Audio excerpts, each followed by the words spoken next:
everyone, and welcome again to another episode of Leadership is Me. This is the podcast where personal growth meets real world leadership and where titles take a backseat to the truth. I'm your host, the Blooming Dahlia, coach, guide, and founder of Rebel Alchemy. And around here, we have real, unfiltered conversations with everyday entrepreneurs and leaders who have dared to rewrite their story and then chose to grow through it. In every episode, we explore the heart of growth, the mindset shifts, those quiet battles, as well as defining moments that shape not just the leaders, but their entire lives. So if you're building a business, rebranding yourself, or just simply trying to figure out how to lead with more truth, you have found your people. So let's dive in. So today I am talking with Debi Kinney. She is the CEO, and let me make sure I define that for you. That is Chief Energy Officer, okay, of Hello Coaching. She is a coach who guides clients through getting unstuck. She helps them reach their health, nutrition, fitness, lifestyle, as well as business dreams. So we're talking to a multifaceted person today.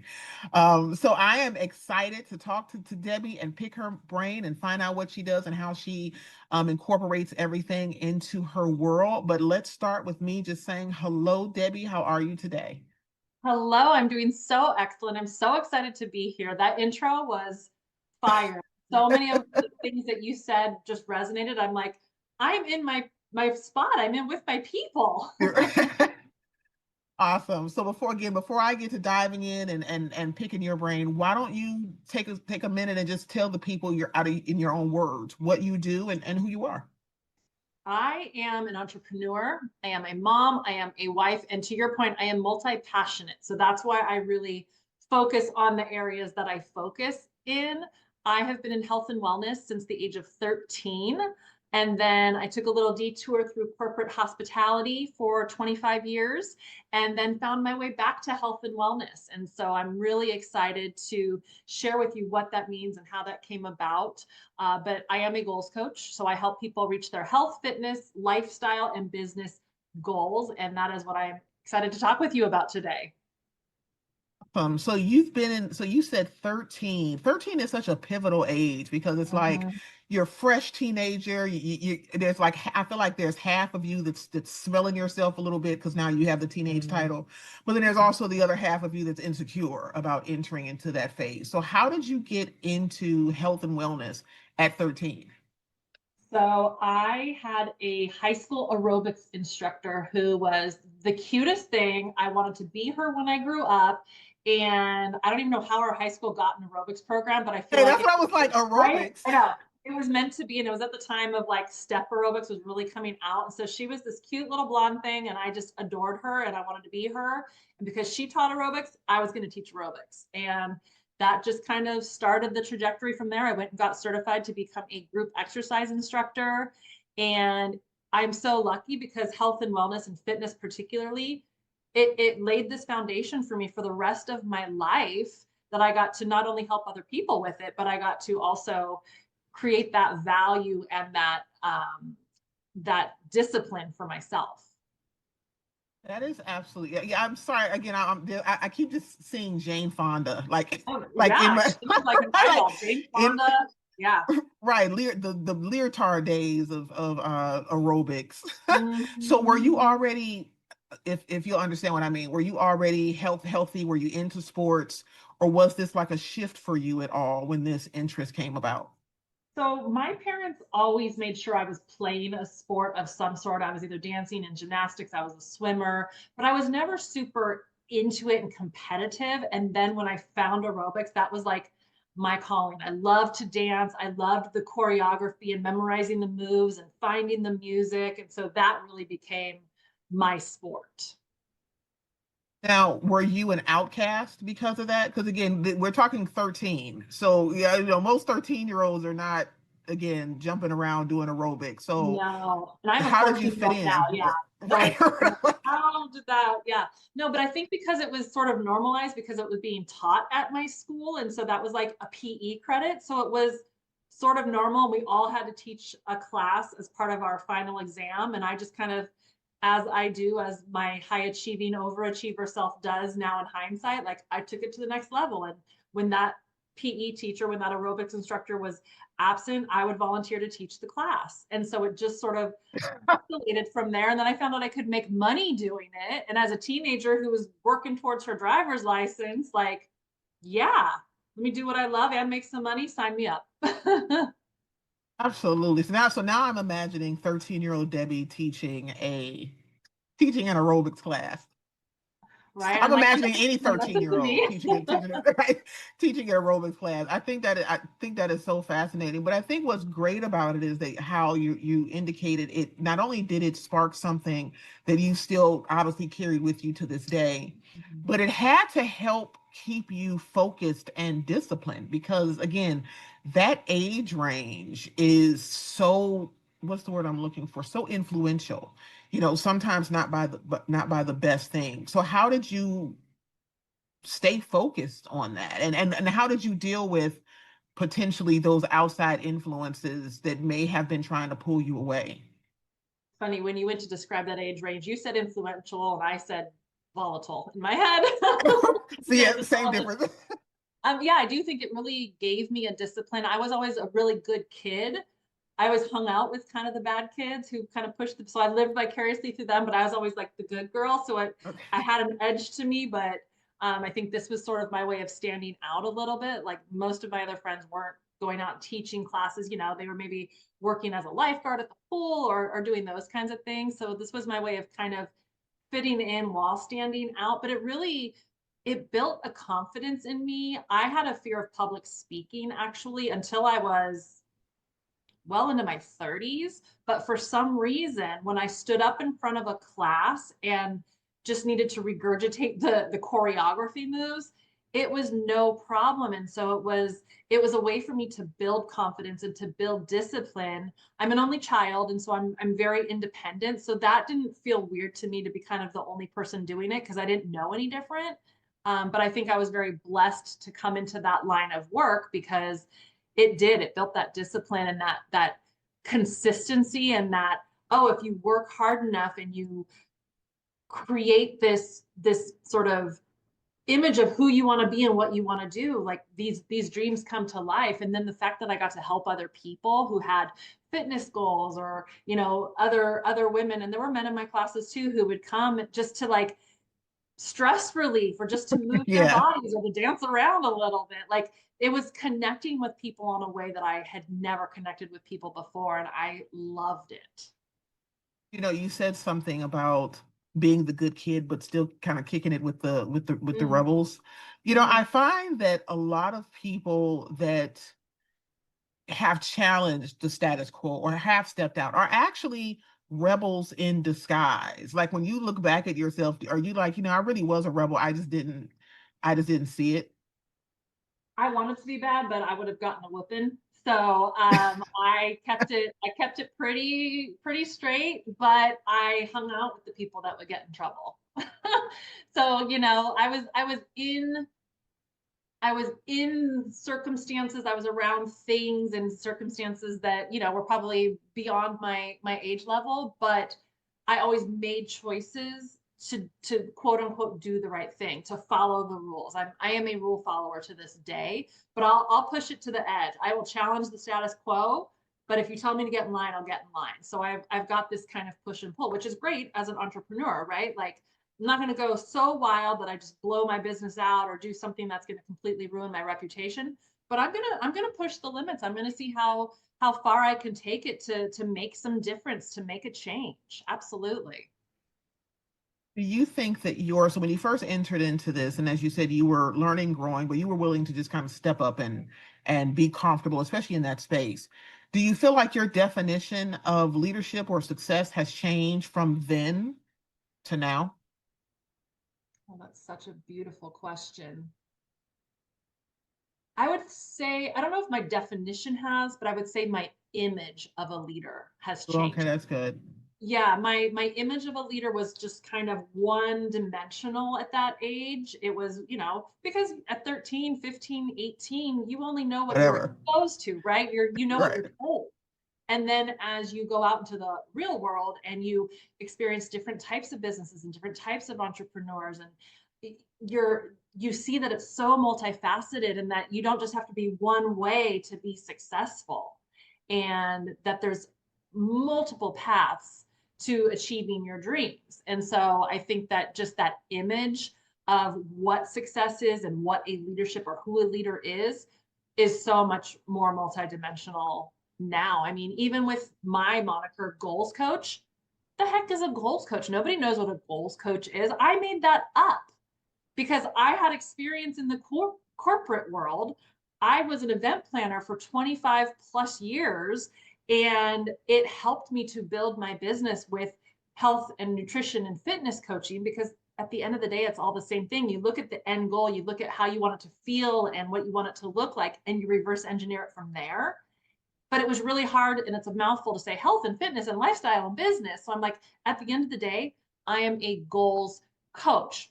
But no one, when I was 13 or 15, no one was walking around saying that they were a goals coach. It was like, I'm CEO or I'm vice Right. president, It was or, very you know, so timely. Yeah. yeah, so you kind of have to step out of that box and say, what's authentic to me? What truly represents who I am? And that enabled me and empowered me to be able to lead the way I lead, because it's authentically me, and I get to like make the rules up as I go.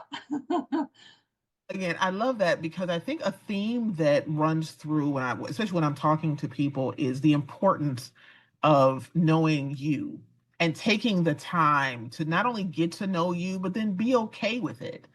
Um, you mentioned we're talking about corporate. I always often call it corporate PTSD. Like after you walk out of the corporate space, you're like, okay, like there's rules, but there's freedom.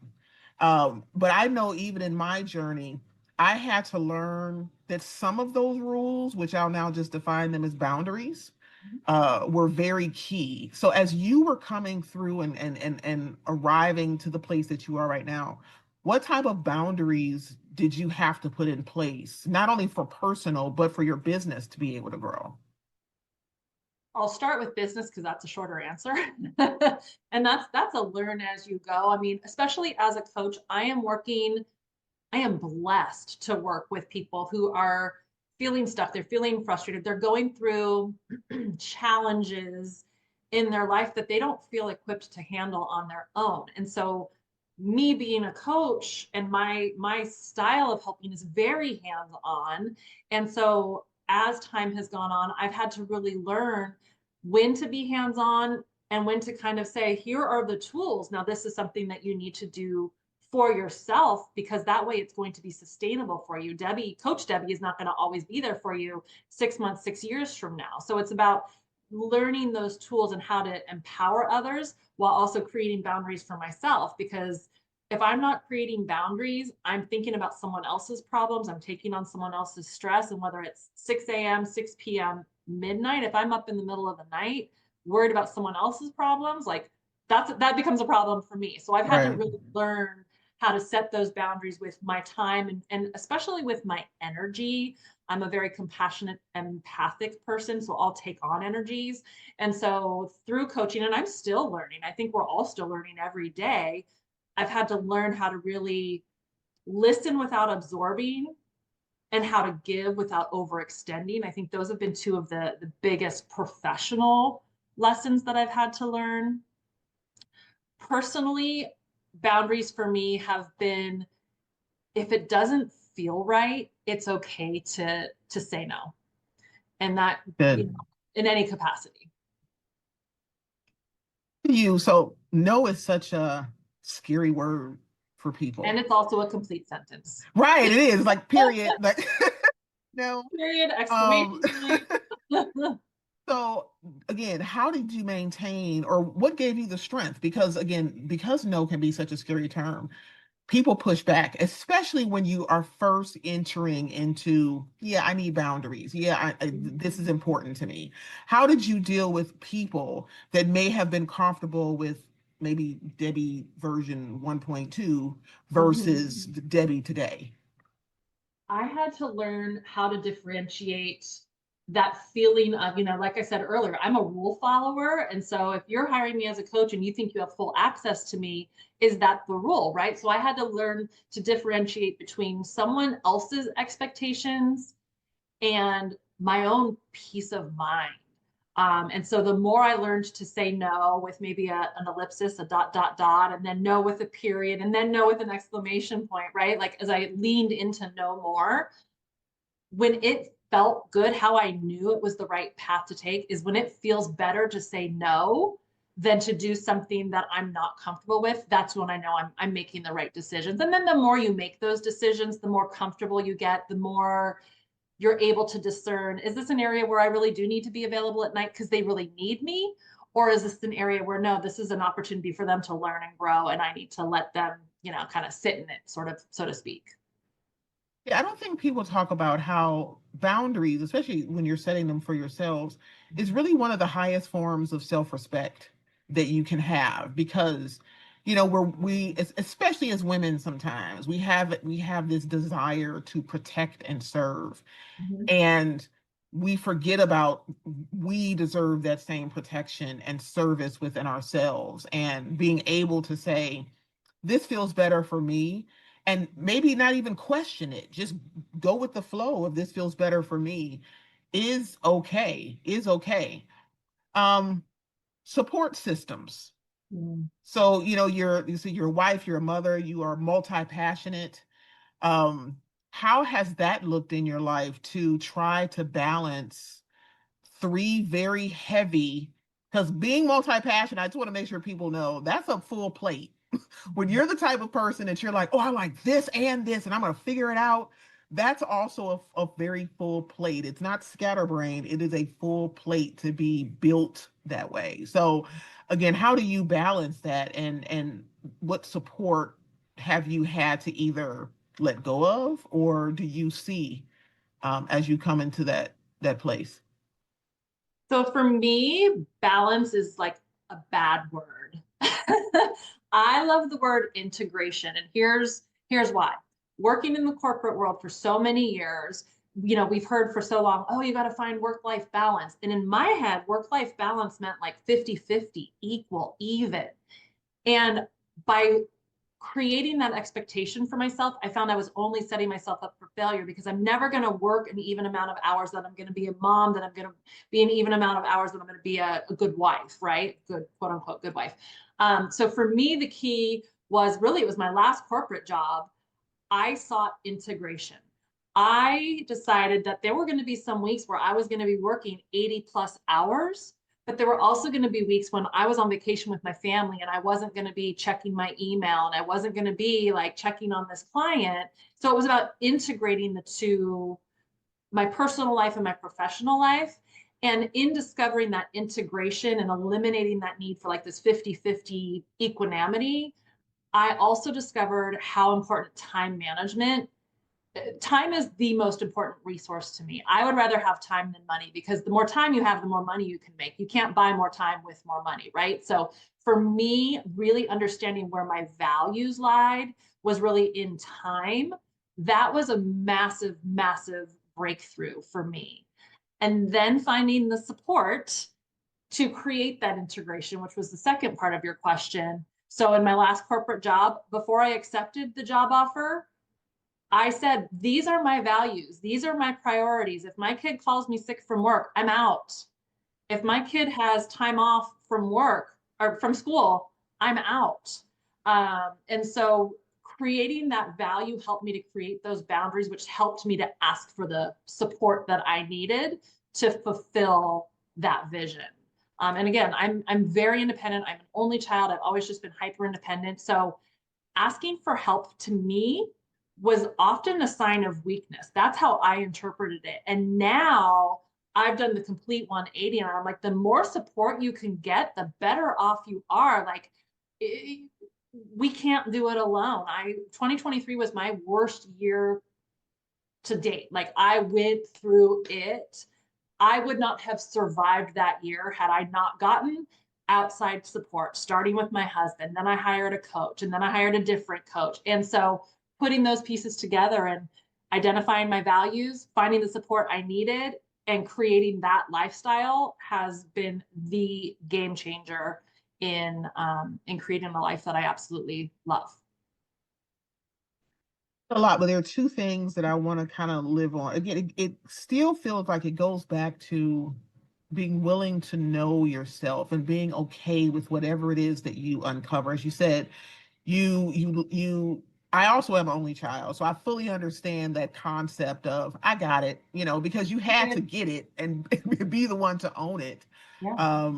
as you were growing up. So the sibling mentality of we're sharing doing dishes does not occur, right? It's like, no, responsibilities on you, all the chores, all of this. So you grow up with the responsibility is on me, all of the work, all of this. Is just the end of the sentence just kind of changes. Um, but you said something and it piqued my recruiter brain, because before I even got into this world, I lived as recruiter, and you talked about how when you went to your last corporate job, you said, these are, this is what I am, this is who I am. And I often try to encourage people when I am talking to them about finding job, again, the importance of being okay with who you are and what your priorities are, and not just going into a position because the name of the company is big, or the salary, which we all understand. Sometimes we make choices because the bread has to get bought. Um, but the happiness and the peace of a selection comes when you're able to show up authentically you. And businesses, most of the time, are willing to own and respect that because you're being authentically you, so they know how to work with you. I just wanted to point that out for anyone that's still in the 9 to 5 world that wants to stay there. Like, it's okay to be authentically you, because at some point, who the company that is meant for you is going to show up. You just have to trust the process. So I want to live in the multi-passionate world for a hot second. When did you realize that being busy was different than being productive? That's such a great question. I think I still vacillate in that a little bit. Like, I'll catch myself like creating projects and creating the next thing to do. And I'm like, girl, slow it down, like sit in it, like just enjoy where you're at. So I do wrestle with that still a little bit, but I think honestly, in coaching others, it really is a mirror back to myself.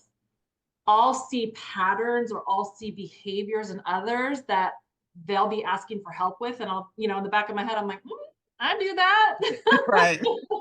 Dang, you got me. You got me.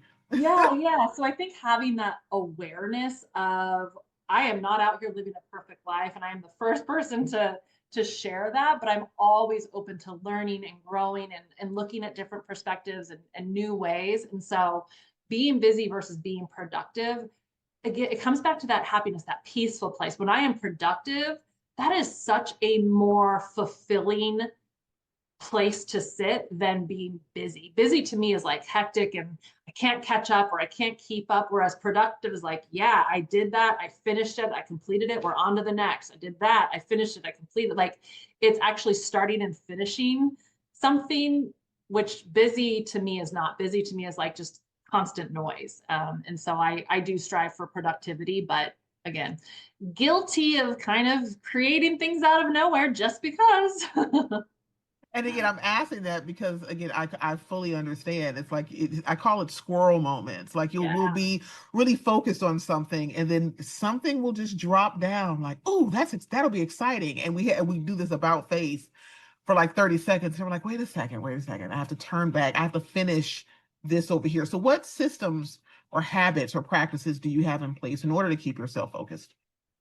So when I left the corporate world, it became very apparent to me what I was really responding to, which was constant notification, emails, texts. Like, I was always on my phone.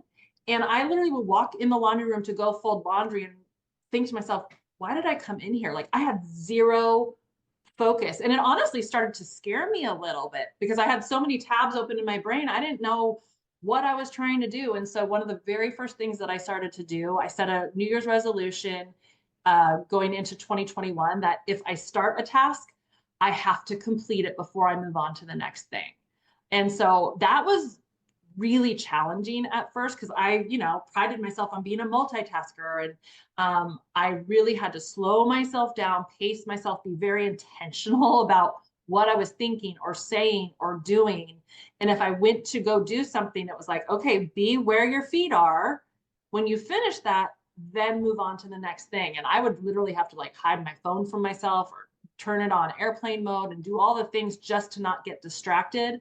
And then as I built that muscle, I've gotten pretty good about being able to focus and finish and then move on. But that was the biggest piece, was just training my brain to focus on one thing at a time instead of multitasking. That was really a game changer for me. A lot of the clients or some of the clients that you work with have that same struggle but don't realize it. 100%. They either are trying to, whether it's focus in terms of like the tasks they're working on, or focus in terms of the big picture. And one of the reasons they feel so stuck or so frustrated is they're trying to do too many things at once. So one of the things that I work with my clients on, we set 3 goals maximum, preferably 2, every month. And then we create tasks that are going to get us to that end goal at the end of the month. But it's literally like, you may want to do these 10 things, pick your top 2, and we'll work on those first. And once we master those, then we can layer on more. But I think just our culture, we're multitaskers, we're high achievers. And we think the more we try to do at once, the more we'll accomplish, when actually the opposite is true. So that's been my experience personally, but also professionally as a coach. You get your clients to understand that in order to see it's almost like, and I'm trying to think of how to ask this. Like, you see the end of the project. Like for me, I have a tendency to focus on the end, and I look at the end, and the end seems so big, right? But I need to break it down into individual steps. How you're saying, how do you get them to recognize that getting rid of those 8 things right now is not terminating them forever? It's just moving them to where they can be, what's the word? What's the word I'm looking for? I don't know. Hopefully you get the question.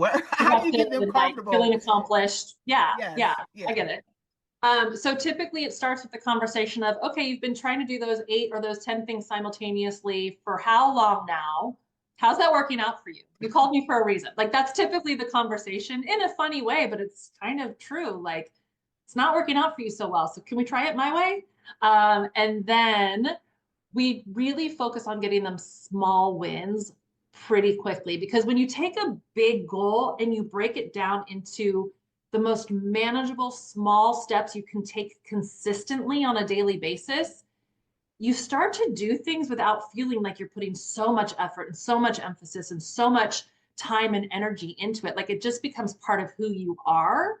And as you are consistent over time, that's where you create the results. So when we get them those small wins up front, they're like, oh, okay. And then once they have those small wins and those realizations, then they trust the process a little bit more. And then it's a little bit easier to say, okay, let's prioritize. Then we're going to plan, we're going to implement, I call it audit and edit. So we figure out what's working well, keep doing it. What's not working so well? How do we edit that? Let's keep going. We get to the end goal, and then we go to the next goal. I also believe that those small wins are like fuel. People get encouraged when they've accomplished something, and it makes it easier to continue to move forward because they're now almost craving that feeling of accomplishment again. Do you see that same reaction? Absolutely. A lot of people will come to me saying, I don't have the motivation. And my response to that is, that's great, because if you rely on motivation, you're going to be stuck where you're at Yeah. forever. What you want to build is, you want to build momentum, because when you get those small wins and you get that dopamine hit of like, oh, I did it, and that felt good, what can I do next? You build that momentum, and then you can take on bigger tasks and more complex tasks. But when you're not having any wins for a while and you're kind of feel like you're spinning your wheels, it's really hard to trust in that process, because you feel like you're constantly starting from scratch and not seeing the results. So yes, absolutely, we want to build that momentum. Speaking of momentum, I believe that everybody, especially people that are trying to do something, whether it's different with their lives, different with their business, they hit these mountain moments. And a mountain moment is where something occurs. that in your life or in their life is big, whether that's the passing of a parent, a divorce, something that can potentially make someone do an about face. Like, you know what, I can't even emotionally get over this, let alone think about this. Did you have a mountain moment as you were coming up and climbing this ladder? 100%. 100%. It's almost like the more awareness you have, the more you open yourself up to growth and learning, the more you realize like, oh, this is a mountain moment. This is hard. This is I got to work through this. It's like you almost open yourself up to these learning opportunities, but it doesn't feel good in the moment. And 2023 was that year for me. I lost my best friend. Not She didn't die. She moved away, and we parted ways. We were no longer friends. It was a pretty traumatic thing for me. I went through kind of a weird stage with some girls I was friends with, kind of a mean girl situation, and I had a falling out with my dad, all within like days of each other. And so, any one of those things would be hard and challenging, but all of those together was like, is it me? Right. What am I doing? What's happening? What did I do to deserve this? And so it took a lot. And then it raises the question, that was personally, then professionally is like, this is not good personally. How can I coach other people when I have this like sandstorm going on personally? How do I come in professionally and like put on the smile and let's talk about you? And so that was a mountain moment for me, is like, how do I counsel others and coach others and support others to the best of my ability when I feel like I am drawing from zero energy because I'm so like heartbroken. But also, that was a turning point for me to get support. That was a turning point for me to hire my first coach. I mean, I'd had coaches in the past for like fitness and stuff, but I hired a mind performance coach. I went to a retreat that did a lot of different types of deep work exercises. We did breath work. We walked a labyrinth. We did a cacao ceremony, and so it really empowered me to explore avenues I would not have otherwise explored, except for the fact that I felt like I was at rock bottom and I needed something to turn it around for me. And so if I'm out here talking to my clients about getting a coach for support, like that was kind of my first thought, is like, practice what you preach, girl. Like, Yeah. go do it yourself. And so I really opened myself up, and it completely turned things around for me. And what was actually the hardest year of my life was completely the breakthrough for me as well. And you kind of, I think, touched base on it. I was going to ask, did you lose anyone along the way? And when I mean lose, not like, as you say, your best friend moved, but I mean more lost, like the veil was lifted and it was like, oh, you're not really, who I can take on this journey with me. Yeah. My best friend was a business partner to me. She was my next door neighbor. She was my best friend. Our families were best friends. And when she decided she was done with me and she cut it off, it was like, whoa. But I also, on the other side of my brain, was like, you have felt like you've been holding yourself back because you wanted to stay with her. You wanted to do life with Hmm. her. You've been holding yourself back.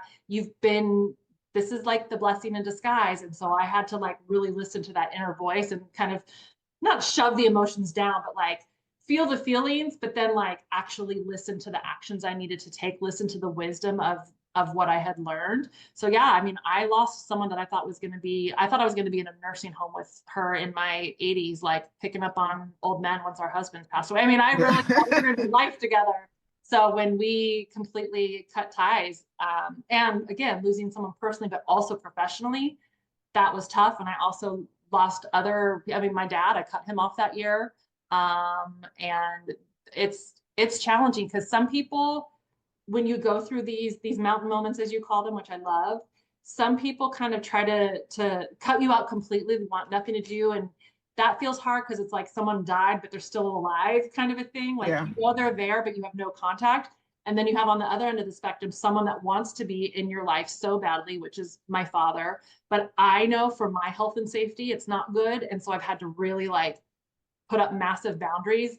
And to the boundary discussion we had earlier, I once heard as I was going through all of that, the only people that have the most problem with your boundaries are the ones that need them the most.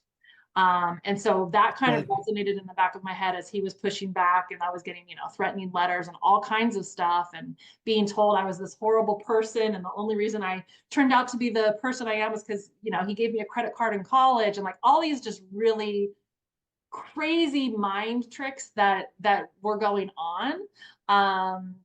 I had to lose people out of my life, whether it was my choice or not, in order to come back stronger on the other side. And it turned out that was like just a lot of dead weight that was really dragging me down. And as much as I miss them and I miss those dynamics and those relationships and what they were in the beautiful moments, I'm such a better person now. I've learned so much from that journey. So as hard as it was, I'm really glad that I had to go through it. It's a theme that I think for first and foremost, I love movies that have like heroes journeys. I'm addicted to them. The Matrix, Lord of the Rings, anything like that, the hero's journey, I'm completely in love with, because I feel like it is, as even though it's under theatrics, it's such a parallel to what actually happens in real life. And as you said, and I used to tell my daughter that life's job is to try to punk you. And the moment that you are like, you know what, let me go ahead and climb this mountain, these things come out of nowhere, as you said, that poke and prod. And to me, it's almost intentional to keep you at a certain place. I love the statement that you said about those that have troubles with your boundaries are the ones that need them the most, because those individuals, and just to relate, I've had similar situations with family, friends, etc., where it felt like the moment I was trying to stretch my wings was the same moment that they were in whatever way trying to clip them. Yes. And so it definitely yeah, it definitely can mess with you if you allow it, if you really allow it to. Mhm. You also mentioned, and I also want to highlight how you mentioned when you realized at that particular moment that it was time for you, almost in a way, for you to build community. That's something else that I don't think people realize, that you have to be intentional about. So talk to me about how you then found, coming from that year into now, how you decided to build community, and where did you find these people? Absolutely. So that's such a great question because it's something I believe so wholeheartedly in. And I've built a number of different communities based on what the needs are. So I have built community through different charities that I really believe in, because I feel like, A, we're giving back and helping people, but we're spending time with like-minded people who also have the similar values to me. So that's one way that I've built community, is just finding causes that I really believe in and spending time and energy there. Another way that I've built community, I love to say that if you're looking for something and you can't find it, that is your sign to create it yourself. And that is what I have done with I've done business networking groups. I actually started, it'll be 2 years in June. I started a women's golf lesson group. We meet the third Friday of every month. And it's people that have never touched a golf club to people that go out a couple times a week and they just want to like work on their skills. That has created such a beautiful dynamic. We have regulars that come every month. We have different people that pop in every month. Typically they're business women. And so we're getting a little bit of like networking done, but we're out in the fresh air, getting a little exercise, learning a skill. So that's a different type of community. And that's something I'm not a golfer. But it was something I always wanted to do. And I thought I couldn't find that type of an environment. And if it didn't exist, I was sure other people wanted it too. So I created it. And that's been a big takeaway, is if you cannot find it, build it. It's like the Kevin Costner movie, Field of Dreams, build it and they will come. It's so No, true. yeah. Yeah, yeah, yeah, yeah. God, So that's an old movie. I haven't seen that in forever. I know, now I kind of want to watch it again. I know. I'm like, now I want to watch it. Like, Uh-huh. another lesson, another movie with a lesson. Mhm. So, as a coach, I feel like sometimes we find ourselves on a crossroads of authenticity and professionalism. Have you ever been in a situation where you're like, yeah, we just need to have a come to Jesus moment. Like, I need to toss off the officialness of it and just get real with you. On the daily, girl. No, I mean, I tend to I tend to lean a little bit more conservatively and traditionally because I was typically like in my corporate career, I was typically the only or one of very few women in a boardroom. And so I became very used to staying kind of quiet unless I had something really key that I had to get across. Like I was kind of raised in that generation of corporate. And so it took me a couple of years to be able to really like have real talk with clients and be able to, because sometimes that's the best way you can support them. And it's never comfortable. It never feels good um, to have that quote unquote confrontation, but sometimes it is exactly the thing that that person needs to hear to be able to have that breakthrough. And sometimes it's the thing that you need to know as a coach or as someone who's a leader to someone else to go, I've literally laid all my cards on the table. They're not playing the game. Why am I going to keep playing the game by myself? We need to do something else. Like something's got to change. And so, yeah, I mean, I'm pretty authentic to who I am. I really don't have a hard time speaking my mind.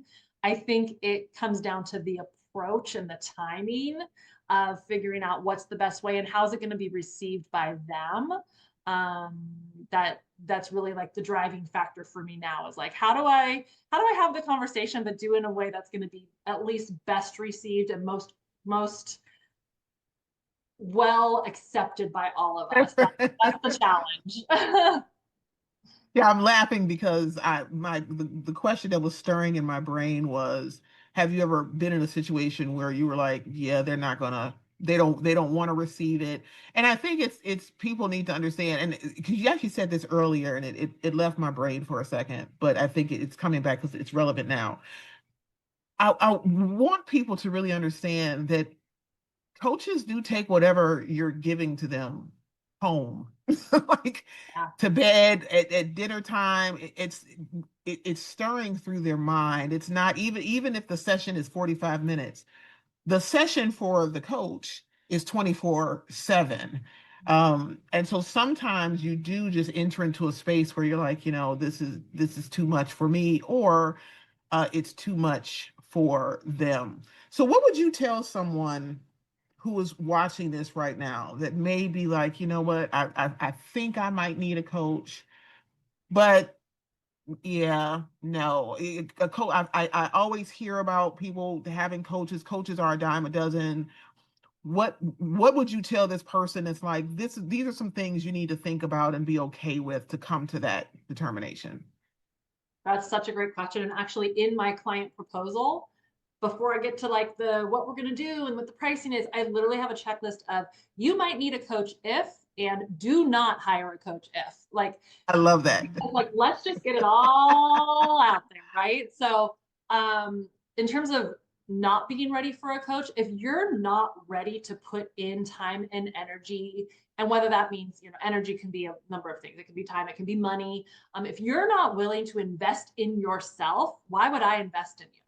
Why would I share experience and tools and resources with you if you're not going to use them? So that's one, is just being ready to actually do the work. It's one thing to say, yeah, I'm going to go hire a coach. But if you're not ready to like pound the pavement with them, you're not ready for a coach. I also think that different coaches use different processes. So I think that it's really important to do your homework, to interview different coaches with different styles, get referrals from your friends, things like that. I'm sure you've got a plethora of coaches that you've interviewed, take a look at the resources you have, interview different coaches, and make sure that you feel like your styles work together. You may have different ways of doing things, which is a good thing. Different perspectives are good, but make sure you feel comfortable and like there is a good back and forth. You don't feel like you're being spoken down to. You don't feel like you're doing all the talking. Like there's a good exchange. I always tell all of my clients that I work with, or I guess prospective clients for the hire me, whoever you're interviewing, if they're a coach, make sure that coach has coaches. Because if you're a coach, you want to practice what you preach. You want to be continuing to grow and learn and evolve also. And so I think it's important for coaches to have coaches. And then in terms of coaching, and whether you're ready or not, it really takes a deeper level of awareness of like, am I truly okay with where I'm at? Or am I desperate for change? Because when you get to that desperation point, you will do anything to get results. If you're just kind of like, I don't know, like I'll be curious what they say, but take it or leave it, you're not ready. When you get to that desperation point of like, I have got to make changes for my family, for my health, for my bank account, like whatever motivates you, there's no right or wrong answer. But you want to get to that level of like, I need help. I cannot do this alone. I've tried all the things, or I don't even know what to do. I don't know what I don't know. And so get to that point of like, I need this. When you need it, you're ready. She talked about interviewing different coaches and different styles because that is very true. I think it's important for people to understand that whatever it is that you feel like you actually need, there is a coach out there that's geared for that. And it's not a one size fit all situation. And I think people have, again, searched for coaches based on, I just need a coach. And again, get into a coaching relationship that may not benefit them or be the best for them. And then they're completely turned off by the process. Well, no, it goes all the way back to what we were talking about in the beginning, as far as knowing thyself. Like, what is it that you feel like you need in order to flourish? Like, are you the type of person that needs someone that's just in your face? There's a coach out there that has no problem Yep. Yep. being in your face. Or are you someone that may need a little bit more of a gentle touch? There is a coach out there for that, but it's okay, and it's important for you to be okay with what it is that you need, and again, take the time to seek that. And again, I love the fact that you said your coach should always have a coach, because just like you as the client, if we call it that, are looking to learn and grow, coaches are people too. So you don't want anyone that feels like they have just arrived at this place of coaching masterness, if that's a word, and Yeah. they don't have anything else to learn. Because if they don't have anything else to learn, they're going to have a very hard time listening and absorbing who you are, because they're going to be more focused on giving knowledge than receiving and pouring back into you. So when you look in the mirror, again, the name of the podcast is Leadership is Me. Mhm. So when Debi looks in the mirror, what makes Debi say, you know what, leadership is me? What makes me say leadership is me is that I truly do lead by example. I practice what I preach. So if I'm putting it out there, I am doing the same thing. I'm not someone that's going to like put a fake book post up, or a reel up, or something that's like, oh, do all of this, and then on the side I'm not actually implementing that into my real life.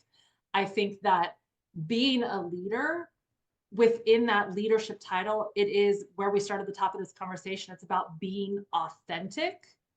It's about being open. It's not like, you know, my way or the highway, but it's about really being open to different perspectives, but being confident in the decisions that you're making to share with others, to go down whatever path it is you're taking them down until there's another way, right? So leadership is me is because I truly do authentically come from a place of wanting to help other people, having the professional and personal life experiences to guide and support, having the tools and resources to help people get to the point where they can help themselves.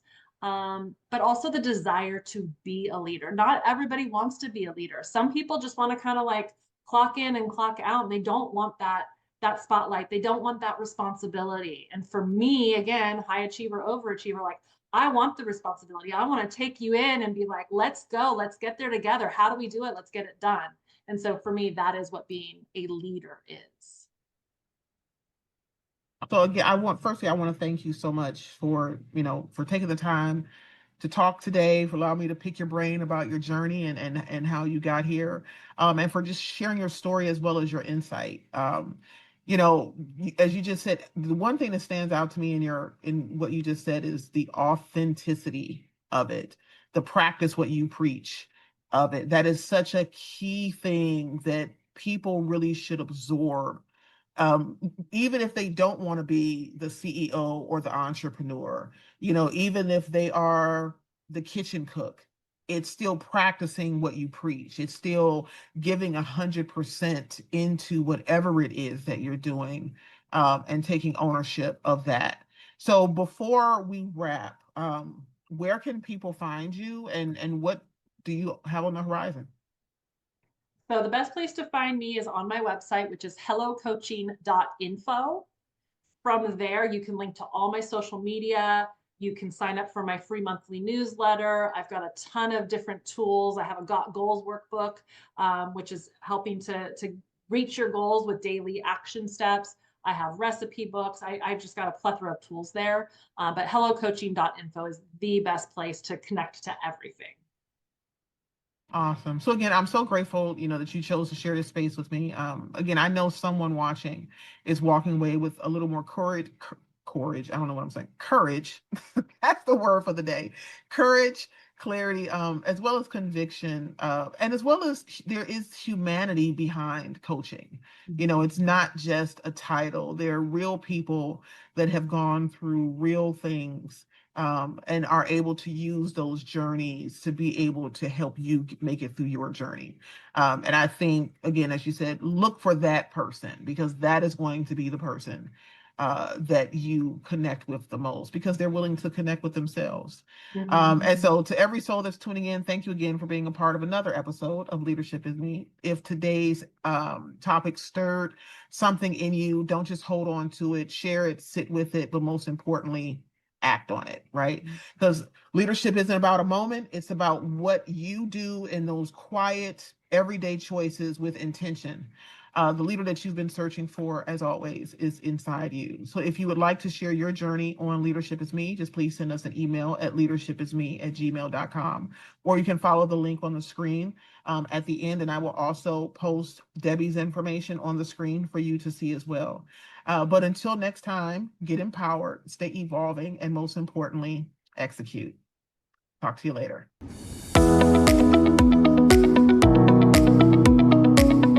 But one of the main things that I walked away with is authenticity, right? You could feel her authenticity through that call. You could see that she's excited about being a coach. You could see that she wants to really help people. And that is such an important thing when you are running a business, right? Are you excited about what you do? Are you willing to show up 1,000% as who you are, regardless of how people may take it? I absolutely loved Debi's energy. I love the fact that she was teaching aerobics at 13. Like, come on now. Like, I think that's gonna have me tickle for the rest of the night. But again, if there's anything that I ask you to walk away with from today's conversation, is to be authentically you. Be authentically you, and seek out others that are okay being authentically them. Because otherwise, if you are being authentically you and they're being authentically them, the only thing that can come out of that is greatness. Until next time.